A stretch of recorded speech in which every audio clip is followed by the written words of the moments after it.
أعوذ بالله من الشيطان الرجيم.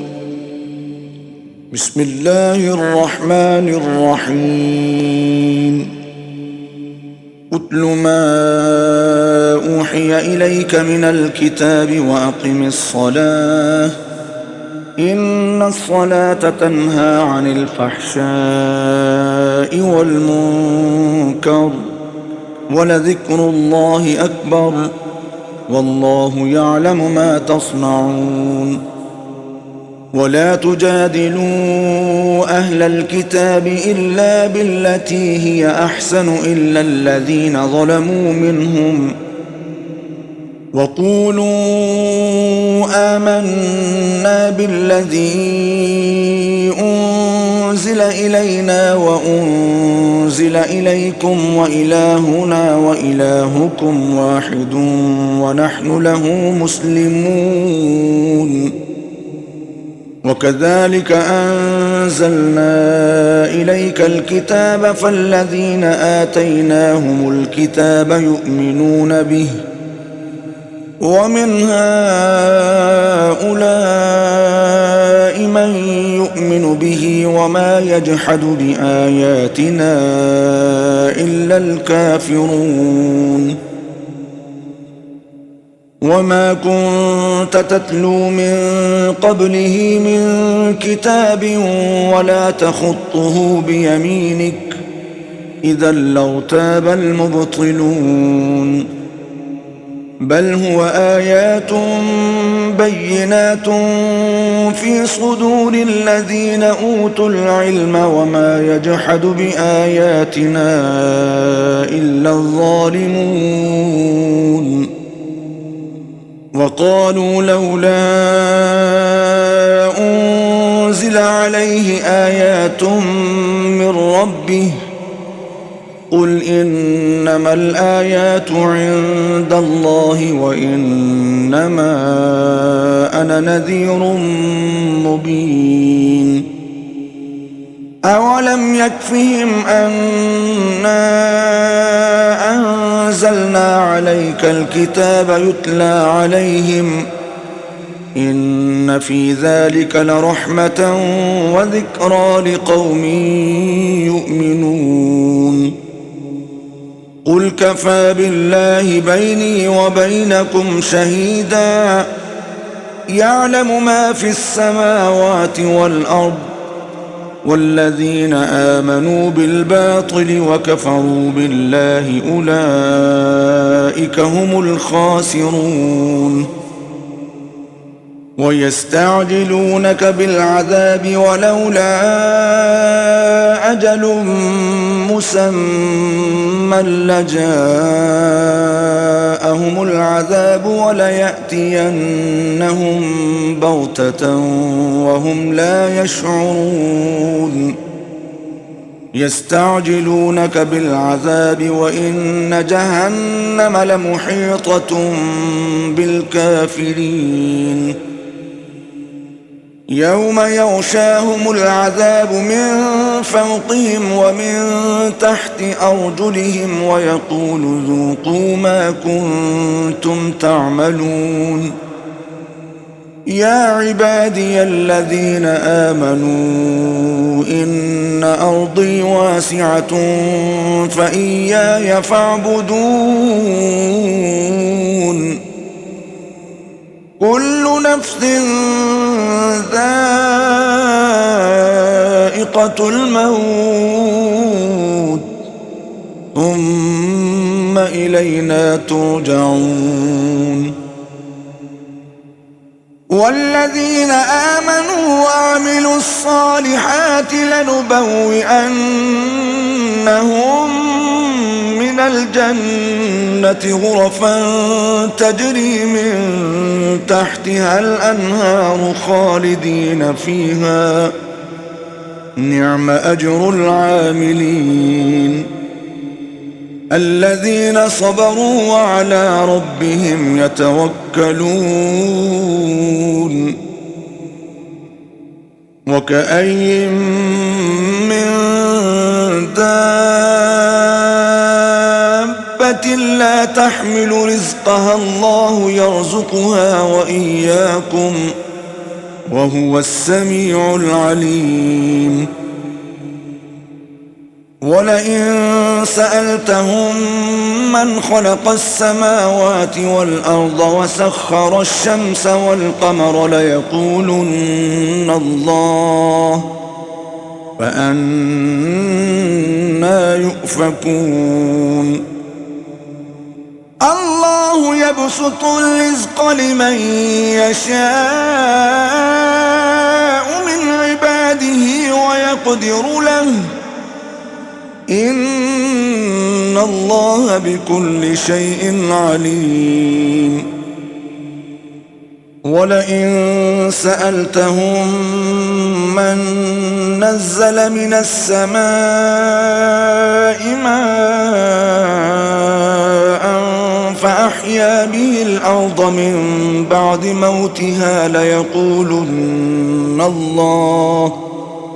قل الحمد لله بل أكثرهم لا يعقلون.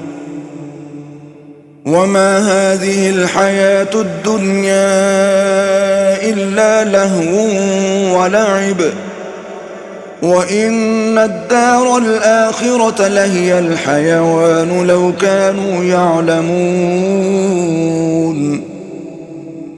فإذا ركبوا في الفلك دعوا الله مخلصين له الدين فلما نجاهم إلى البر إذا هم يشركون ليكفروا بما آتيناهم وليتمتعوا فسوف يعلمون.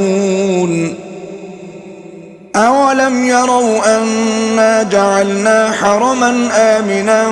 ويتخطف الناس من حولهم أفبالباطل يؤمنون وبنعمة الله يكفرون.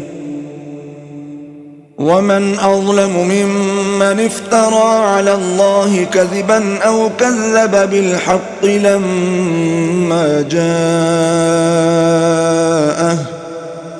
أليس في جهنم مثوى للكافرين. والذين جاهدوا فينا لنهدينهم سبلنا وإن الله لمع المحسنين. بسم الله الرحمن الرحيم. ألف لام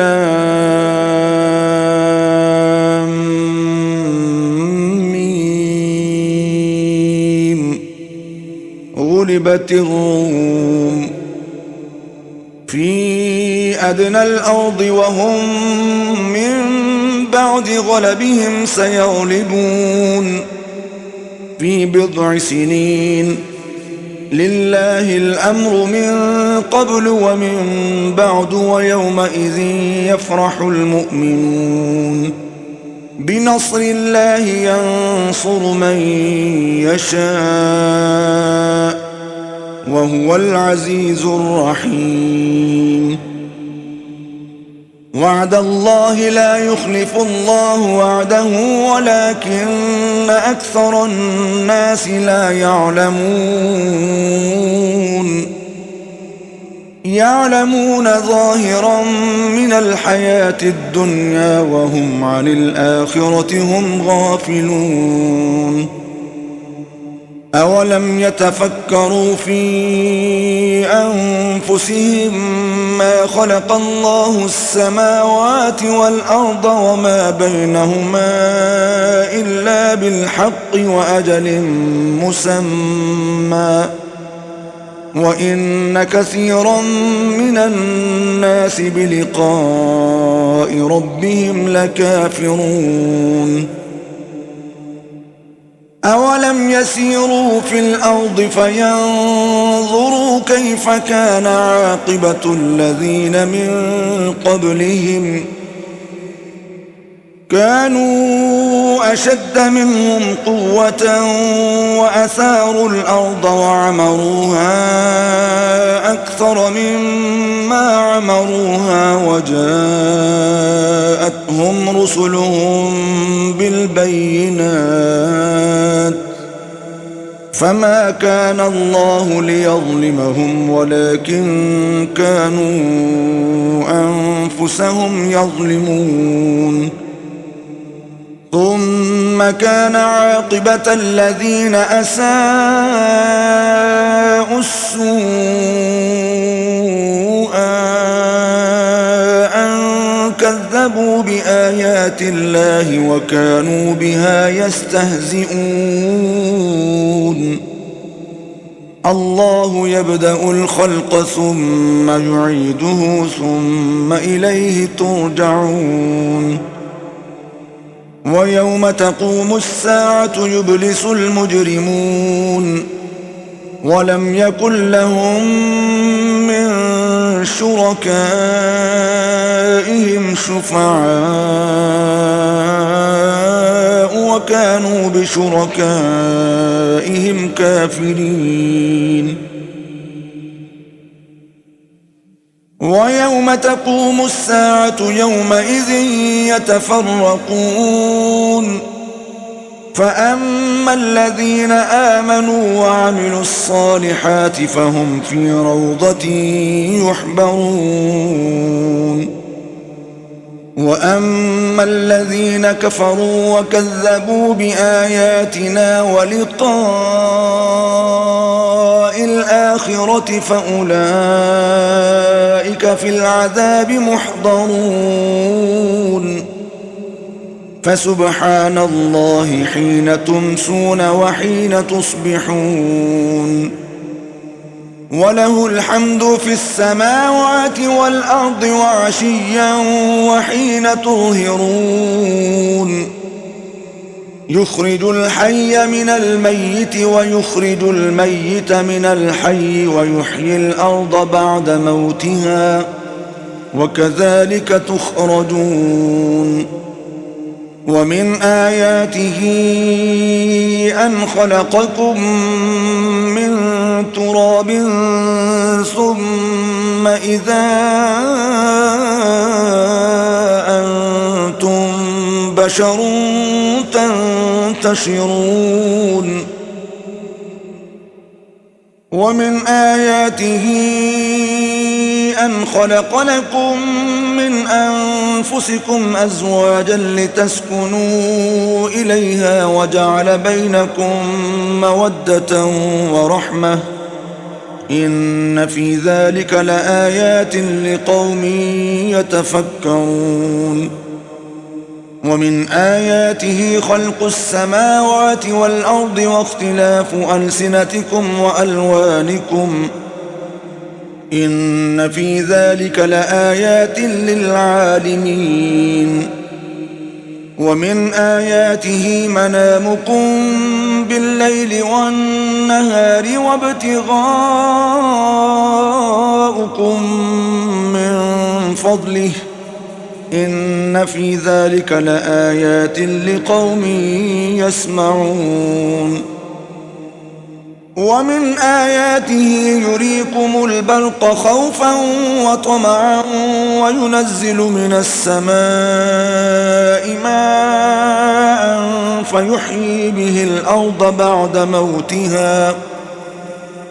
إن في ذلك لآيات لقوم يعقلون ومن آياته أن تقوم السماء والأرض بأمره ثم إذا دعاكم دعوة من الأرض إذا أنتم تخرجون وله من في السماوات والأرض كل له قانتون وهو الذي يبدأ الخلق ثم يعيده وهو أهون عليه وله المثل الأعلى في السماوات والأرض وهو العزيز الحكيم ضرب لكم مثلا من أنفسكم هل لكم مما ملكت أيمانكم من شركاء فيما رزقناكم فأنتم فيه سواء تخافونهم كخيفتكم أنفسكم كذلك نفصل الآيات لقوم يعقلون بل اتبع الذين ظلموا أهواءهم بغير علم فمن يهدي من أضل الله وما لهم من ناصرين فأقم وجهك للدين حنيفا فطرة الله التي فطر الناس عليها لا تبديل لخلق الله ذلك الدين القيم ولكن أكثر الناس لا يعلمون منيبين إليه واتقوه وأقيموا الصلاة ولا تكونوا من المشركين من الذين فرقوا دينهم وكانوا شيعا كل حزب بما لديهم فرحون وإذا مس الناس ضر دعوا ربهم منيبين إليه ثم إذا أذاقهم منه رحمة إذا فريق منهم بربهم يشركون ليكفروا بما آتيناهم فتمتعوا فسوف تعلمون أم أنزلنا عليهم سلطانا فهو يتكلم بما كانوا به يشركون وإذا أذقنا الناس رحمة فرحوا بها وإن تصبهم سيئة بما قدمت أيديهم إذا هم يقنطون أولم يروا أن الله يبسط الرزق لمن يشاء ويقدر إن في ذلك لآيات لقوم يؤمنون فآت ذا القربى حقه والمسكين وابن السبيل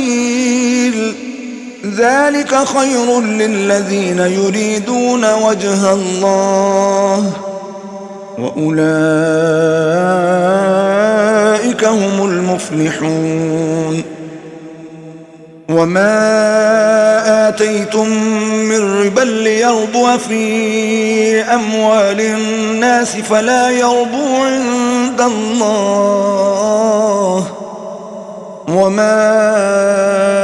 آتيتم من زكاة تريدون وجه الله فأولئك هم المضعفون الله الذي خلقكم ثم رزقكم ثم يميتكم ثم يحييكم هل من شركائكم من يفعل من ذلكم من شيء سبحانه وتعالى عما يشركون ظهر الفساد في البر والبحر بما كسبت أيدي الناس ليذيقهم بعض الذي عملوا لعلهم يرجعون قل سيروا في الأرض فانظروا كيف كان عاقبة الذين من قبل كان أكثرهم مشركين فأقم وجهك للدين القيم من قبل أن يأتي يوم لا مرد له من الله يومئذ يصدعون من كفر فعليه كفره ومن عمل صالحا فلأنفسهم يمهدون ليجزي الذين آمنوا وعملوا الصالحات من فضله إنه لا يحب الكافرين. ومن آياته أن يرسل الرياح مبشرات وليذيقكم من رحمته ولتجري الفلك بأمره ولتبتغوا من فضله ولعلكم تشكرون. ولقد أرسلنا من قبلك رسلا إلى قومهم فجاءوهم بالبينات فانتقمنا من الذين أجرموا وكان حقا علينا نصر المؤمنين. الله الذي يرسل الرياح فتثير سحابا فيبسطه في السماء كيف يشاء ويجعله كسفا فترى الودق يخرج من خلاله فإذا أصاب به من يشاء من عباده إذا هم يستبشرون. وإن كانوا من قبل أن ينزل عليهم من قبله لمبلسين. فانظر إلى آثار رحمة الله كيف يحيي الأرض بعد موتها إن ذلك لمحيي الموتى وهو على كل شيء قدير. ولئن أرسلنا ريحا فرأوه مصفرا لظلوا من بعده يكفرون. فإنك لا تسمع الموتى ولا تسمع الصم الدعاء إذا ولوا مدبرين. وما أنت بهاد العمي عن ضلالتهم إن تسمع إلا من يؤمن بآياتنا فهم مسلمون. الله الذي خلقكم من ضعف ثم جعل من بعد ضعف قوة ثم جعل من بعد قوة ضعفا وشيبة يخلق ما يشاء وهو العليم القدير. ويوم تقوم الساعة يقسم المجرمون ما لبثوا غير ساعة كذلك كانوا يؤفكون.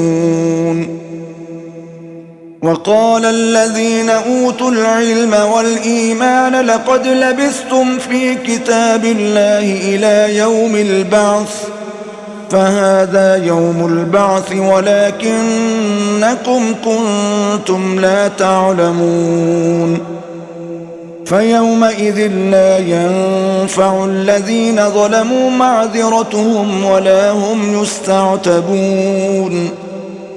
ولقد ضربنا للناس في هذا القرآن من كل مثل ولئن جئتهم بآية ليقولن الذين كفروا إن أنتم إلا مبطلون.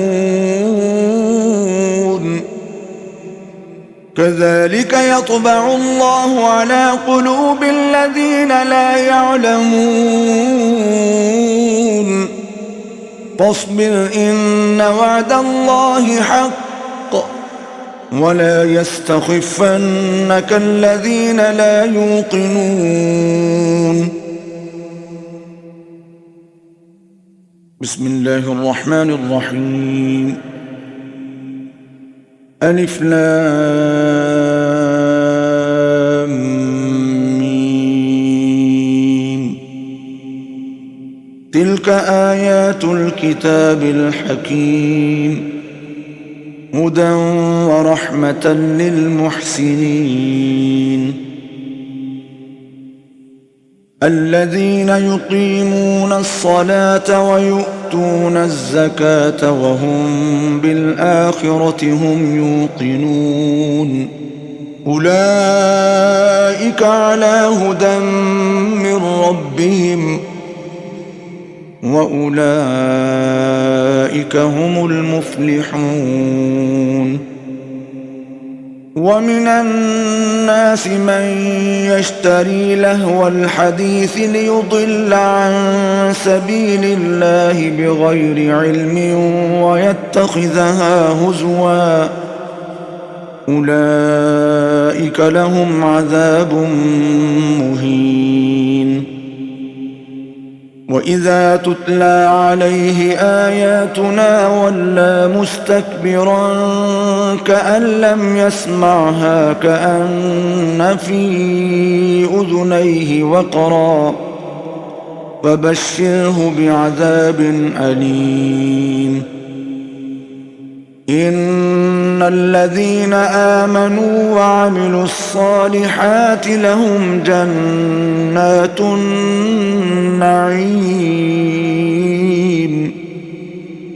خالدين فيها وعد الله حقا وهو العزيز الحكيم خلق السماوات بغير عمد ترونها وألقى في الأرض رواسي أن تميد بكم وبث فيها من كل دابة وأنزلنا من السماء ماء فأنبتنا فيها من كل زوج كريم هذا خلق الله فأروني ماذا خلق الذين من دونه بل الظالمون في ضلال مبين ولقد آتينا لقمان الحكمة أن اشكر لله ومن يشكر فإنما يشكر لنفسه ومن كفر فإن الله غني حميد وإذ قال لقمان لابنه وهو يعظه يا بني لا تشرك بالله إن الشرك لظلم عظيم ووصينا الإنسان بوالديه حملته أمه وهنا على وهن وفصاله في عامين أن اشكر لي ولوالديك إلي المصير وإن جاهداك على أن تشرك بي ما ليس لك به علم فلا تطعهما وصاحبهما في الدنيا معروفا واتبع سبيل من أناب إلي ثم إلي مرجعكم فأنبئكم بما كنتم تعملون يا بني إنها إن تك مثقال حبة من خردل فتكن في صخرة أو في السماوات أو في الأرض يأت بها الله إن الله لطيف خبير يا بني أقم الصلاة وأمر بالمعروف وانه عن المنكر واصبر على ما أصابك إن ذلك من عزم الأمور ولا تصعر خدك للناس ولا تمش في الأرض مرحا إن الله لا يحب كل مختال فخور واقصد في مشيك واغضض من صوتك إن أنكر الأصوات لصوت الحمير ألم تروا أن الله سخر لكم ما في السماوات وما في الأرض وأسبغ عليكم نعمه ظاهرة وباطنة ومن الناس من يجادل في الله بغير علم ولا هدى ولا كتاب منير وإذا قيل لهم اتبعوا ما أنزل الله قالوا بل نتبع ما وجدنا عليه آباءنا أولو كان الشيطان يدعوهم إلى عذاب السعير ومن يسلم وجهه إلى الله وهو محسن فقد استمسك بالعروة الوثقى وإلى الله عاقبة الأمور ومن كفر فلا يحزنك كفره إلينا مرجعهم فننبئهم بما عملوا إن الله عليم بذات الصدور نمتعهم قليلا ثم نضطرهم إلى عذاب غليظ ولئن سألتهم من خلق السماوات والأرض ليقولن الله قل الحمد لله بل أكثرهم لا يعلمون لله ما في السماوات والأرض إن الله هو الغني الحميد ولو أن ما في الأرض من شجرة أقلام والبحر يمده من بعده 7 أبحر ما نفدت كلمات الله إن الله عزيز حكيم ما خلقكم ولا بعثكم إلا كنفس واحدة إن الله سميع بصير ألم تر أن الله يولج الليل في النهار ويولج النهار في الليل وسخر الشمس والقمر كل يجري إلى أجل مسمى وأن الله بما تعملون خبير ذلك بأن الله هو الحق وأن ما يدعون من دونه الباطل وأن الله هو العلي الكبير ألم تر أن الفلك تجري في البحر بنعمة الله ليريكم من آياته إن في ذلك لآيات لكل صبار شكور وإذا غشيهم موج كالظلل دعوا الله مخلصين له الدين فلما نجاهم إلى البر فمنهم مقتصد وما يجحد بآياتنا إلا كل ختار كفور يا أيها الناس اتقوا ربكم واخشوا يوما لا يجزي والد عن ولده ولا مولود هو جاز عن والده شيئا إن وعد الله حق فلا تغرنكم الحياة الدنيا ولا يغرنكم بالله الغرور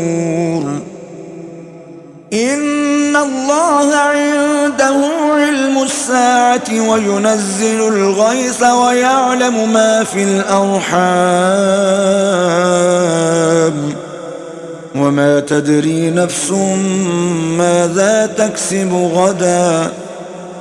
وما تدري نفس بأي أرض تموت إن الله عليم خبير.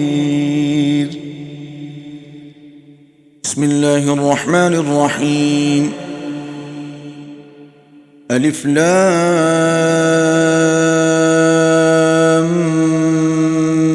ميم.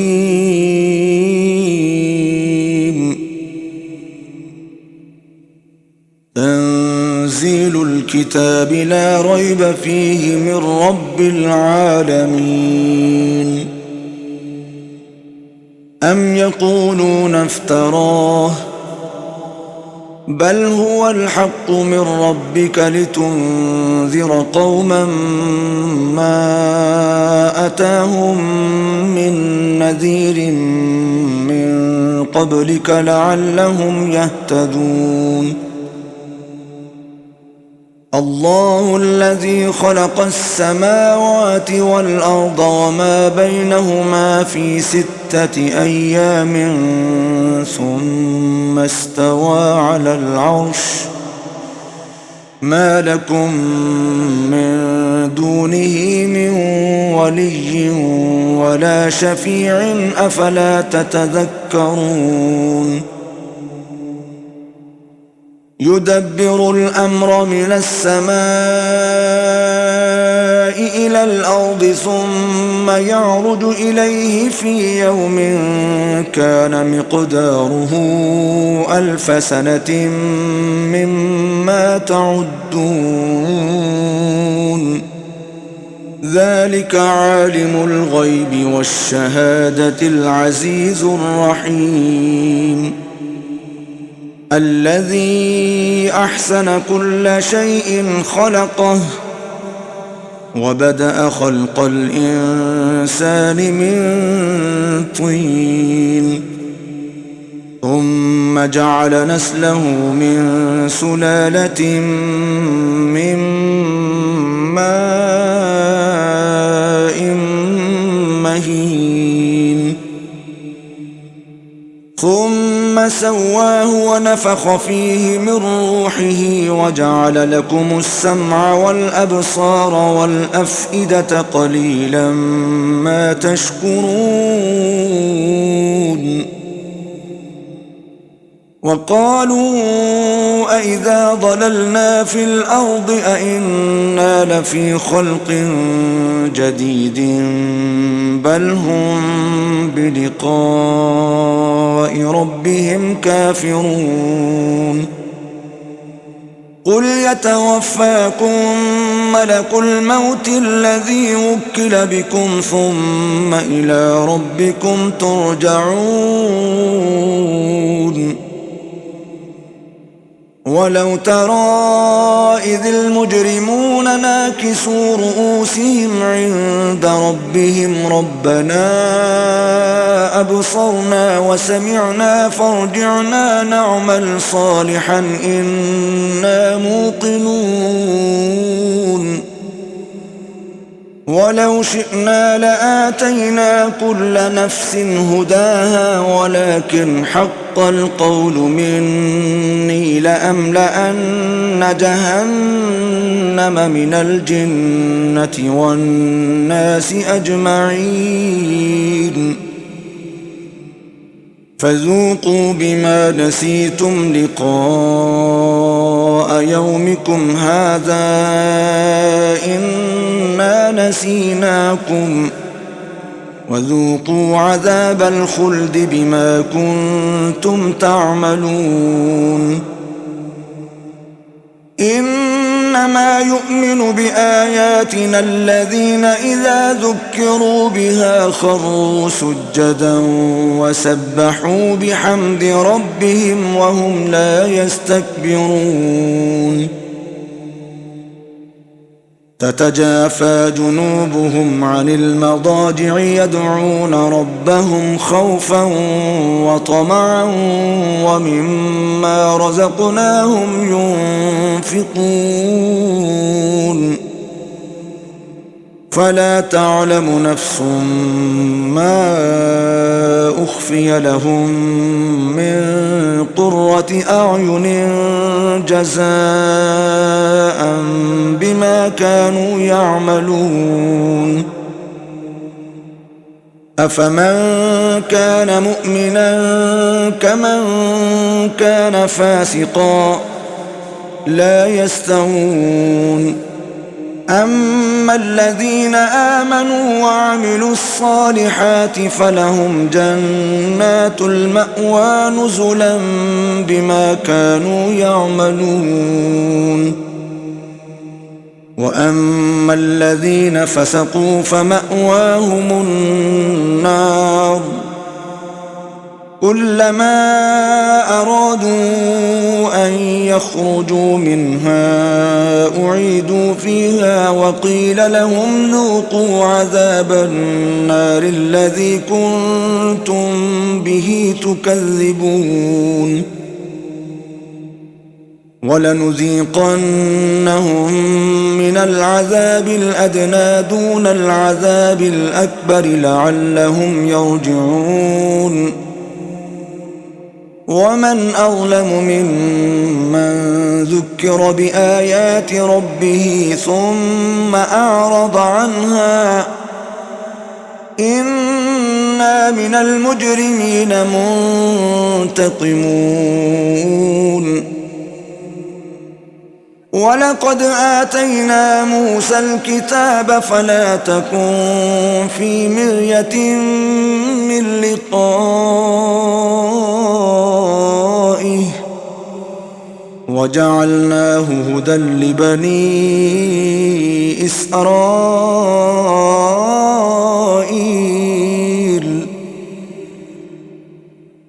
وجعلنا منهم أئمة يهدون بأمرنا لما صبروا وكانوا بآياتنا يوقنون إن ربك هو يفصل بينهم يوم القيامة فيما كانوا فيه يختلفون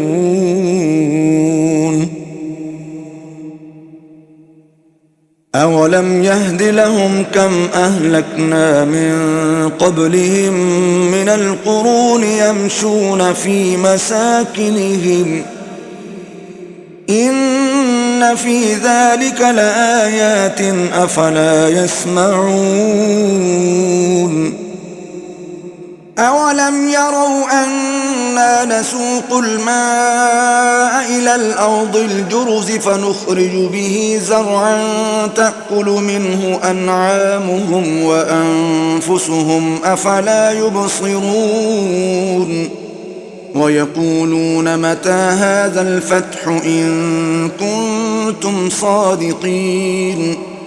قل يوم الفتح لا ينفع الذين كفروا إيمانهم ولا هم ينظرون فأعرض عنهم وانتظر إنهم منتظرون بسم الله الرحمن الرحيم يا أيها النبي اتق الله ولا تطع الكافرين والمنافقين إن الله كان عليما حكيما واتبع ما يوحى إليك من ربك إن الله كان بما تعملون خبيرا وتوكل على الله وكفى بالله وكيلا. ما جعل الله لرجل من قلبين في جوفه وما جعل أزواجكم اللائي تظاهرون منهن أمهاتكم وما جعل أدعياءكم أبناءكم ذلكم قولكم بأفواهكم والله يقول الحق وهو يهدي السبيل. ادعوهم لآبائهم هو أقسط عند الله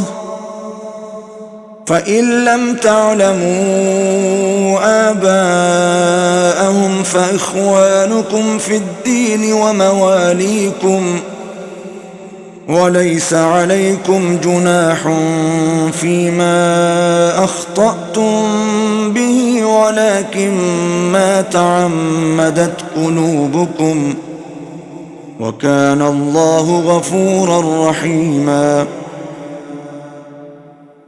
النبي أولى بالمؤمنين من أنفسهم وأزواجه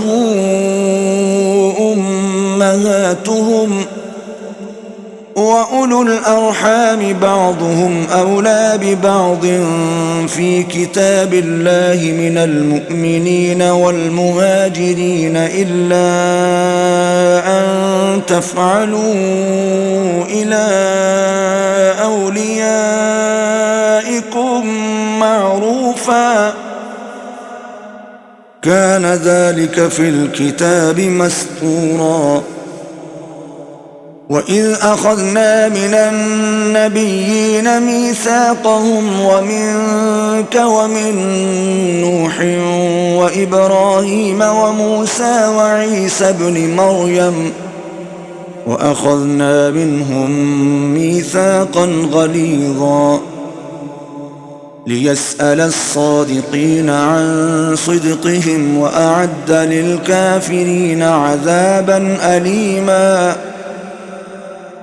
يا أيها الذين آمنوا اذكروا نعمة الله عليكم إذ جاءتكم جنود فأرسلنا عليهم ريحا وجنودا لم تروها وكان الله بما تعملون بصيرا. إذ جاءوكم من فوقكم ومن أسفل منكم وإذ زاغت الأبصار وبلغت القلوب الحناجر وتظنون بالله الظنونا هنالك ابتلي المؤمنون وزلزلوا زلزالا شديدا. وإذ يقول المنافقون والذين في قلوبهم مرض ما وعدنا الله ورسوله إلا غرورا. وإذ قالت طائفة منهم يا أهل يثرب لا مقام لكم فارجعوا ويستأذن فريق منهم النبي يقولون إن بيوتنا عورة وما هي بعورة إن يريدون إلا فرارا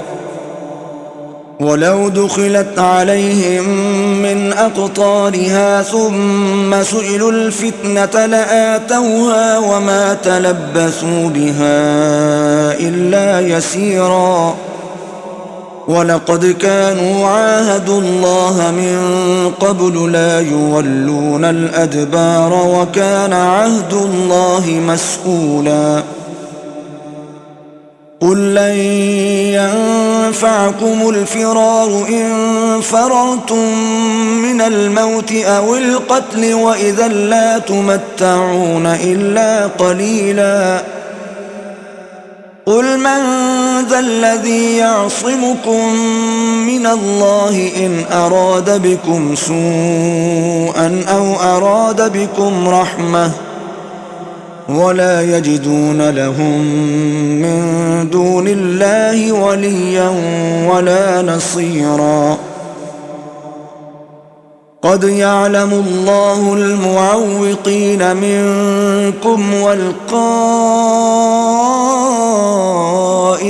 لإخوانهم هلم إلينا